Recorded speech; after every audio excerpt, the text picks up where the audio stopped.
అమ్మా ప్రసాదం భక్తులు కూడా బయట ఉండండి.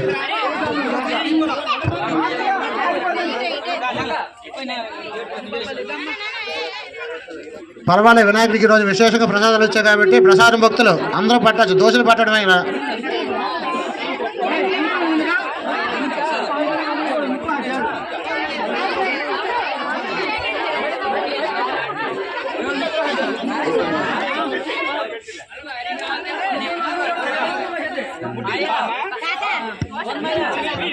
అలాగే రేపు సాయంకాలం 5 గంటల నుండి సోమవారం సన్నిధిలోని విశేషంగా గణపతి హోమ కార్యక్రమం ఉంటుంది. అందరి చేత కూడాను అవకాశం ఉన్న వాళ్ళు నెయ్యి 3 హోమం పుల్లలు పట్టుకొని రండి. వెదురు పుల్లలు తప్పించి ఏ పుల్ల, వెదురు పుల్లలు వేప పుల్లలు తప్పించి ఏ పుల్లలైనా హోమం పుల్లలే. అవకాశం ఉన్న 3 పుల్లలు నెయ్యి పట్టుకొని రండి.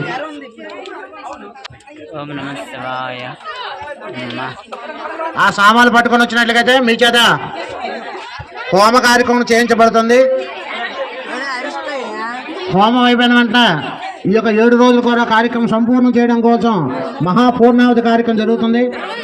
ఈ యొక్క పూర్ణావతి కార్యక్రమంలో కూడా ప్రతి ఒక్క భక్తుల చేతుల మీదగానే చేతులతో ముట్టించి పూర్ణావతి వేయడం జరుగుతుంది. పూర్ణావతి అవకాశం ఉన్నారు ఎండు కొబ్బరి కూడీలు కానీ యాలక పళ్ళు కానీ ఏవైనా విశేషంగా సుగంధద్రవ్యాలు ఏమైనా తెచ్చినట్లయితే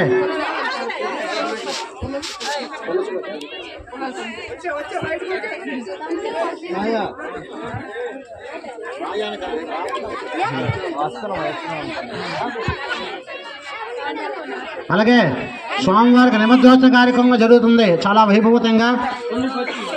ఈ కార్యక్రమాలు ప్రతి ఒక్క భక్తులు కూడా పాల్గొని స్వామివారి కృపకు పాత్రయ్యి అందరూ కూడా ఐరార భోగభాగ్యాలతోనే సర్వే జనాసుకున్న అందరూ బాగుండాలనే ఉద్దేశంతో ఈ కార్యక్రమం చేస్తాం కాబట్టి మనం అందరం బాగుండి స్వామివారి అనుగ్రహం వల్ల అందరూ కూడా ఆయురారోగ్యాలతో ఉంటారని కోరుచున్నాం.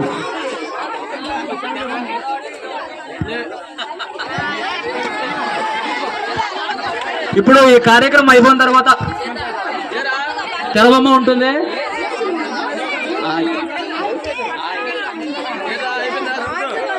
శ్రీ శ్రీ శ్రీ వరసిద్ధి వినాయక మహోత్సవం సందర్భంగా ఈ రోజు మన పట్టుపురం గ్రామంలో దీపారాధన కార్యక్రమం పూర్తయింది.